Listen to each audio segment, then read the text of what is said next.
Muy buenos días, estamos hablándoles aquí desde su comunidad cristiana La Roca de Betel. Estamos contentos en este nuevo hermoso día que nos ha regalado el Señor. Es un día maravilloso donde nosotros podemos contemplar la fidelidad de Dios. Vemos que su misericordia es nueva cada mañana, que a pesar de que fallamos muy a menudo, el Señor siempre nos perdona y nos da la oportunidad de vivir un día más. Venimos hablando del primer libro de Samuel y en el capítulo 12, en el anterior capítulo, vimos ya la despedida de Samuel. Empezamos a ver cómo el pueblo de Israel básicamente le da la espalda al Señor y el Señor era el rey de ellos y era el que estaba gobernando por medio de Samuel, y ellos pidieron definitivamente un rey. Y en el capítulo 13 que vamos a empezar hoy a hablar, vamos a empezar a hablar de los, digamos, del reinado de Saúl. Entonces vamos a ver en el capítulo 13 la guerra constante que tenía Israel con los filisteos. Saúl tenía 30 años cuando subió al trono y reinó durante 42 años. Saúl eligió a 3,000 soldados selectos del ejército de Israel y mandó a los demás hombres a casa. Llevó consigo a 2,000 de los hombres escogidos a Migmas y a la zona montañosa de Betel. Los otros 1,000 fueron con Jonatán, el hijo de Saúl, a Gibea en la tierra de Benjamín. Poco tiempo después, Jonatán atacó y derrotó la guarnición de los filisteos en Geba. La noticia corrió rápidamente entre los filisteos. Entonces Saúl tocó el cuerno de carnero por toda la tierra y dijo: Hebreos, escuchen estos, levántense, sublévense. Así que todo Israel oyó la noticia que Saúl había destruido la guarnición filistea de Geba, y ahora los filisteos odiaban a los israelitas más que nunca. Entonces todo el ejército israelita fue llamado para unirse a Saúl en Gilgal. Los filisteos reunieron un ejército poderoso de 3,000 carros de guerra, 6,000 hombres para conducirlos y tantos guerreros como los granos de arena a la orilla del mar. Acamparon en Migma, al oriente de Bet-Aven. Los hombres de Israel vieron el gran aprieto en el que se encontraban y, como estaban fuertemente presionados por el enemigo, trataron de esconderse en cuevas, matorrales, rocas, hoyos y cisternas. Algunos cruzaron el río Jordán y escaparon a la tierra de Gad y de Galad. Desobediencia de Saúl y reproche de Samuel. Mientras tanto, Saúl se quedó en Gilgal y sus hombres temblaban de miedo. Durante 7 días Saúl esperó allí, según las instrucciones de Samuel, pero aún así Samuel no llegaba. Saúl se dio cuenta de que sus tropas habían comenzado a desertar, de modo que ordenó: tráiganme la ofrenda quemada y las ofrendas de paz. Y Saúl mismo sacrificó la ofrenda quemada. Precisamente cuando Saúl terminaba de sacrificar la ofrenda quemada, llegó Samuel. Saúl salió a recibirlo, pero Samuel preguntó: ¿qué has hecho? Saúl le contestó: vi que mis hombres me abandonaban y que tú no llegabas cuando prometiste, y que los filisteos ya están en Migmas, listos para la batalla. Así que dije: los filisteos están listos para marchar contra nosotros en Gilgal, y yo ni siquiera he pedido ayuda al Señor. De manera que me vi obligado a ofrecer yo mismo la ofrenda quemada antes de que tú llegaras. ¡Qué tontería!, exclamó Samuel. No obedeciste al mandato que te dio el Señor tu Dios. Si lo hubieras obedecido, el Señor habría establecido tu reinado sobre Israel para siempre. Pero ahora tu reino tiene que terminar, porque el Señor ha buscado un hombre conforme a su propio corazón. El Señor ya lo ha nombrado para ser líder de su pueblo, porque tú no obedeciste el mandato del Señor. Mire que vemos aquí que empezando el reinado Saúl desobedece al Señor.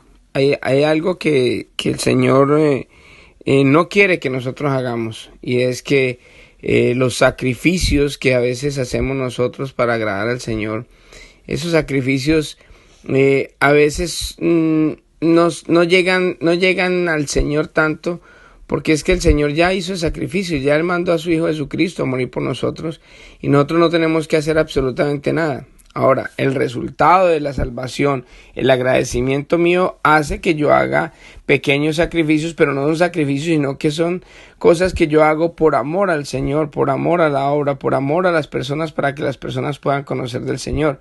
Pero el tratar de agradar, el tratar de ganarme la salvación, o el estar con el temor de que, que voy a perder la salvación, o que voy a perder tal cosa, o que voy a perder cualquier cosa que uno esté deseando, y hacer un sacrificio en vez de obedecer al Señor, eso nos quita la bendición. Y eso fue lo que le pasó a Saúl en ese momento, porque él, en vez de obedecer y era esperar, que era el mandato del Señor, que solamente los sacerdotes o el sumo sacerdote era el que podía hacer las ofrendas quemadas. Incluso decían que si de pronto lo iban a hacer fuera del templo, que fuera un levita el que lo hiciera cuando estuvieran lejos del templo, pero no cualquier persona estaba encargada de hacer esos sacrificios.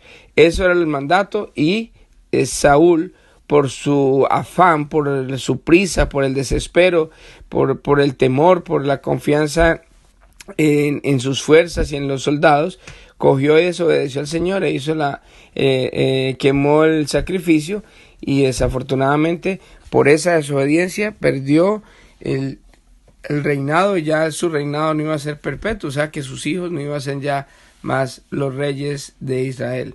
Vamos a ver, hablar ahorita de una desventaja militar que tenía Israel. Después Samuel salió de Gilgal y siguió su camino, pero el resto de las tropas fue con Saúl a encontrarse con el ejército.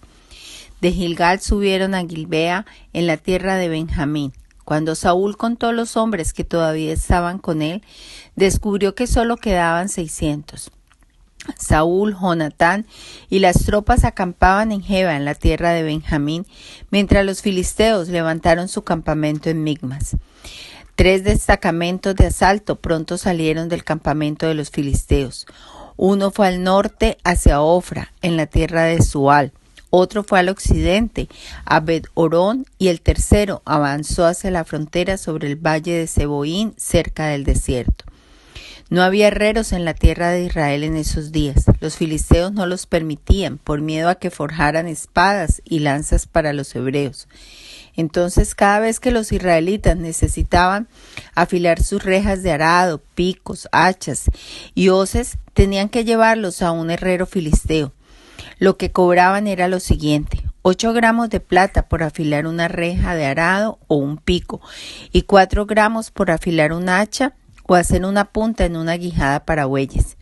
Por eso, el día de la batalla, nadie del pueblo de Israel tenía espada o lanza, excepto Saúl y Jonatán. El paso de Migmas, mientras tanto, había sido asegurado por un contingente del ejército filisteo. Mire que aquí vemos la desventaja no solamente numérica de los soldados que tenía Israel, sino también el problema que tenía con las armas, porque la estrategia que usó el enemigo fue tumbar a los herreros, o sea, acabar con los herreros en Israel para que ellos no pudieran tener afiladores de espadas, ni que hicieran nuevas armas, ni nada de eso. Esa estrategia la podemos ver hoy en el sentido de que Satanás ataca mucho a los obreros de la obra. Buscar el desprestigio de los que estamos al frente de las iglesias, de los pastores, de los líderes, de los más reconocidos y de los que de pronto están empezando, es la estrategia perfecta de Satanás, porque al no haber líderes ni personas que sean capacitadas para llevar el mensaje de Dios, mientras los tenga ocupados, mientras los tenga entretenidos en sus problemas y en sus cosas, pues simplemente no va a haber quien ore, no va a haber quien lleve evangelismo, no va a haber quien atienda a las personas nuevas, no va a haber personas paradas en la puerta esperando recibir a personas nuevas, no va a haber personas que de pronto vayan a visitar a matrimonios que estén pasando necesidad. Esa es la estrategia hoy en día: acabar con los herreros, con los que están llevando la palabra, con los que vamos con la espada, que es la palabra de Dios, a llevar esa voz de aliento, esa palabra de aliento que es Jesucristo para las personas que están perdidas. Así que el plan de los filisteos en esa época dio mucho éxito, y hoy también. Desafortunadamente las iglesias carecemos de líderes comprometidos, porque los líderes que empiezan los ataca Satanás, y muchas veces nos dejamos atacar, nos dejamos llevar por el enemigo, y hasta ahí quedó el ministerio y quedó el llamado y todas las cosas que Dios quería hacer con las personas. Vamos al capítulo 14, donde vamos a hablar del plan intrépido de Jonatán. Cierto día, Jonatán le dijo a su escudero: ven, vamos a donde está la avanzada de los filisteos. Pero Jonatán no le dijo a su padre lo que pensaba hacer. Mientras tanto, Saúl y sus 600 hombres acamparon en las afueras de Gibea, alrededor del árbol de granadas de Migrón. Entre los hombres de Saúl estaba Ahías, el sacerdote que vestía el efod, el chaleco sacerdotal. Ahías era el hijo de Ahitó, hermano de Locabot, hijo de Finés, hijo de Elí, el sacerdote del Señor que había servido en Silo. Nadie se dio cuenta de que Jonatán había dejado el campamento israelita. Para llegar al puesto de avanzada de los filisteos, Jonatán tuvo que descender de entre dos peñascos llamados Boses y Sene. Un peñasco estaba al norte frente a Migmas, el otro estaba al sur delante de Geba. Crucemos hasta la avanzada de estos paganos, le dijo Jonatán a su escudero. Tal vez el Señor nos ayude, porque nada más puede detener al Señor. El Señor, Él puede ganar la batalla, ya sea que tengamos guerreros o solo unos cuantos. Haz lo que mejor te parezca, respondió el escudero. Estoy contigo, decidas lo que decidas. Muy bien, le dijo Jonatán. Cruzaremos y dejaremos que nos vean. Si nos dicen quédense donde están o los mataremos, entonces nos detendremos y no subiremos hacia ellos. Pero si nos dicen suban y peleen, entonces subiremos. Esa será la señal del Señor de que nos ayudará a derrotarlos. Cuando los filisteos vieron que se acercaban, gritaron: miren, los hebreos salen de sus escondites. Entonces los hombres de la avanzada le gritaron a Jonatán: suban aquí y les daremos una lección. Vamos, sube detrás de mí, le dijo Jonatán a su escudero, porque el Señor nos ayudará a derrotarlos. Así que escalaron usando pies y manos. Entonces los filisteos caían ante Jonatán y su escudero mataba a los que venían por detrás. Mataron a unos 20 hombres en total y sus cuerpos quedaron dispersos en un espacio de cuarta hectárea.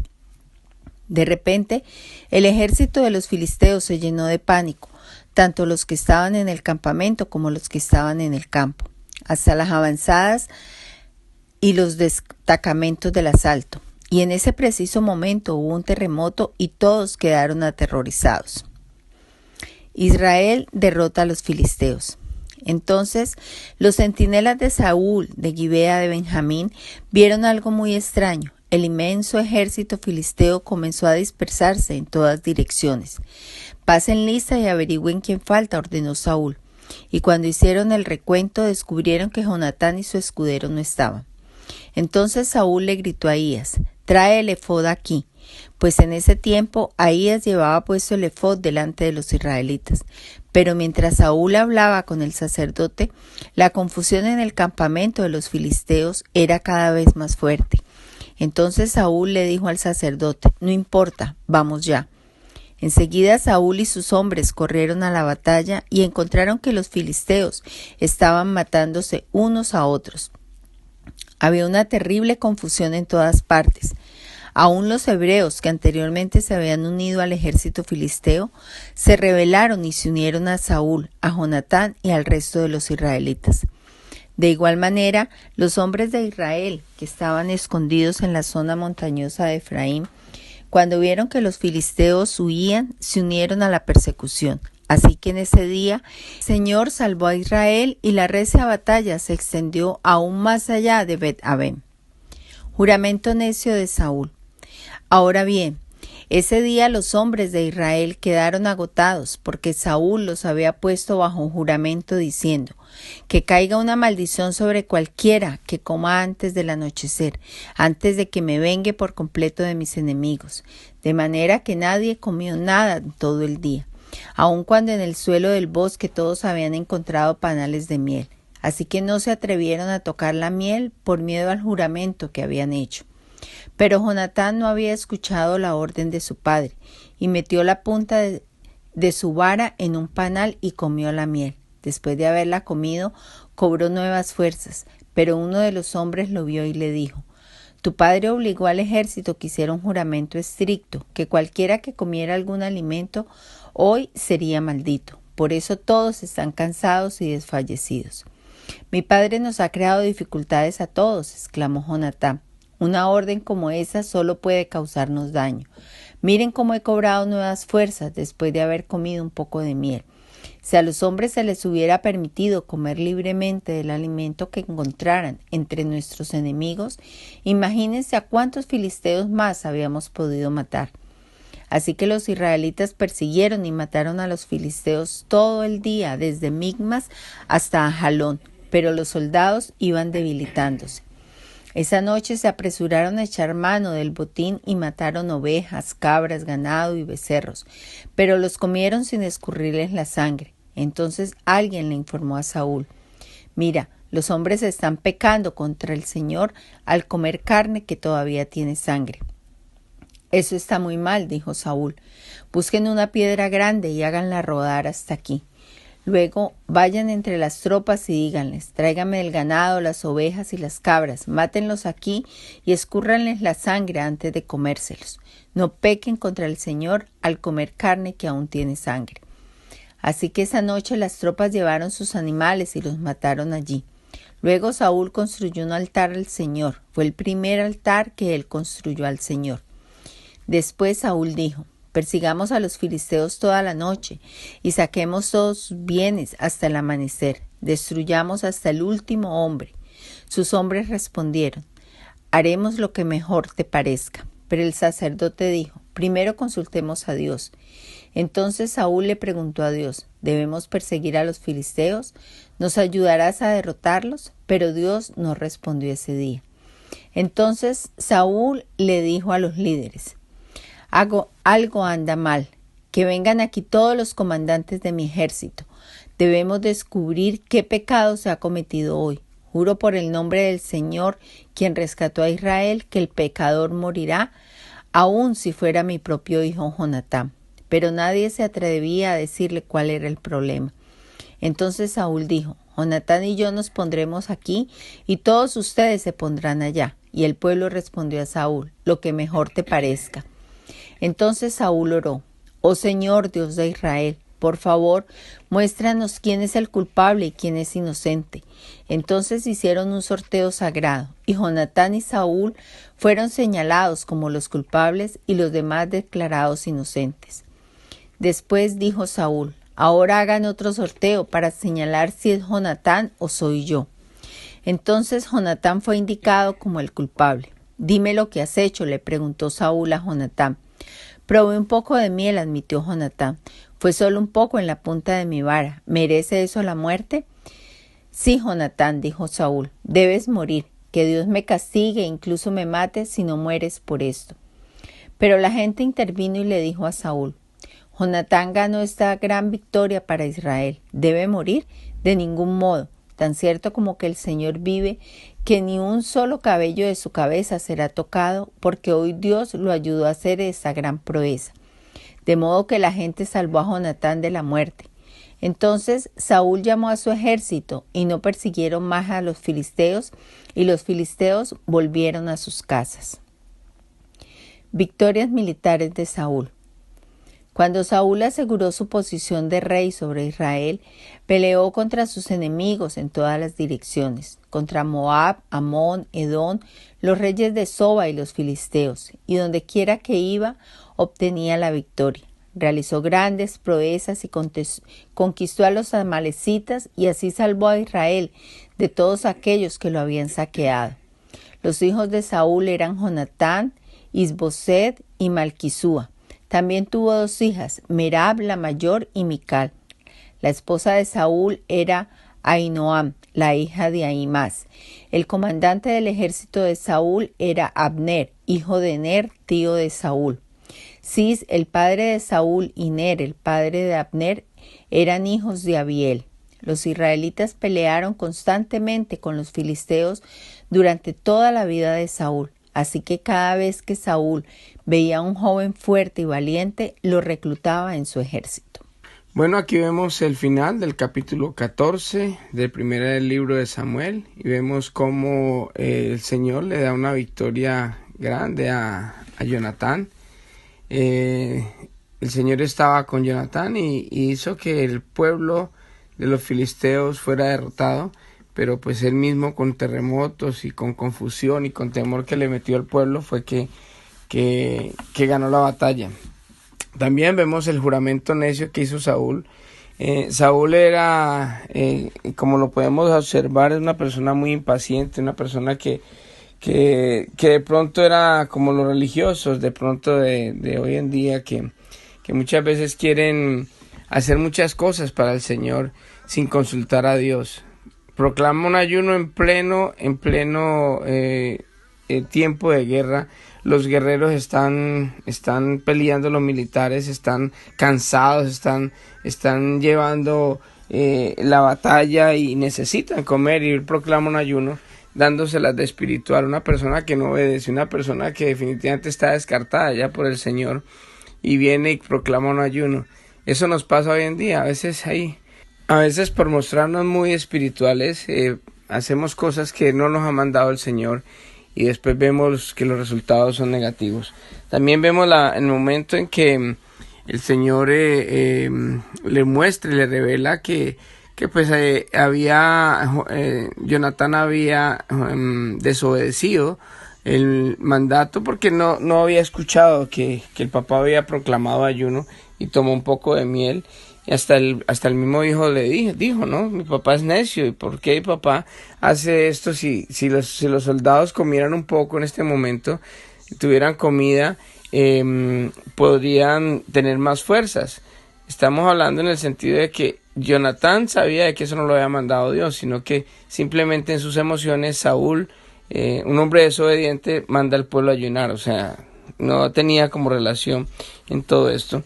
Pero el Señor muestra como quien había desobedecido, y simplemente el pueblo le salva la vida a Jonatán, y después vienen las victorias de Saúl. Oremos entonces. Señor Dios Todopoderoso, te damos gracias, papito lindo, por la oportunidad que nos das en un día más de poder orar, de poder proclamar tu santo nombre, de darte gracias por este día que nos regalas, que tenemos por delante. Te damos gracias, papito lindo, por la provisión y por permitirnos vivir un día más. Padre, en este día queremos clamar y pedirte por obreros, Señor. La mies es mucha, pero los obreros son muy pocos. Necesitamos obreros, necesitamos personas dedicadas a ti, Señor, que puedan servirte, y queremos tener personas honestas, personas transparentes, personas comprometidas para poder llevar tu evangelio, Señor, adelante. Sabemos que la estrategia de Satanás es la misma de hace años. Él no cambia, y es simplemente atacar a los líderes de las iglesias, a desprestigiar a los pastores y a los líderes para que precisamente ellos pierdan el ánimo, pierdan el prestigio, y las personas no vayan a las iglesias. Yo te pido, Señor, que levantes obreros, que levantes personas comprometidas a ti, Señor, personas que quieran servirte, que quieran llevar el mensaje tuyo, Señor, y que cuando sean atacados, Padre Santo, sepan que es una acechanza del enemigo, y no se dejen acobardar ni se dejen llevar por eso, Señor. Vemos personas muy buenas, muy buenos servidores, pero que están acorralados en una esquina por todas las mentiras que Satanás ha metido en sus vidas, y que no están haciendo ni sirviendo en la obra, porque simplemente Satanás ha acabado con los herreros. Te pido, Señor, por estos herreros, por estas personas que de pronto están pasando dificultades, por personas que te conocen a ti, te aman y creen en tu palabra, Señor, y la conocen, pero definitivamente se han dejado llevar por las mentiras de Satanás. Yo los bendigo a todos ellos, y te pido, Padre Santo, que nos ayudes, Padre, que hayan personas como Jonatán que se atrevan a creerte a ti y a enfrentarse a ejércitos del enemigo sin ningún temor, sino sabiendo de que tú estás con él. Así necesitamos personas en las iglesias, Señor. Yo bendigo a todos los servidores que en este momento nos están ayudando, Señor. Gracias por cada uno de los que se atreven a a llevar tu palabra. Yo los bendigo, te pido fortaleza, te pido sabiduría, te pido, Dios Todopoderoso, que tu Espíritu Santo les ayude, Señor, a sacar adelante sus vidas con sus familias, que les ayudes en sus problemas y en sus situaciones, Padre mío. Gracias, Dios Todopoderoso.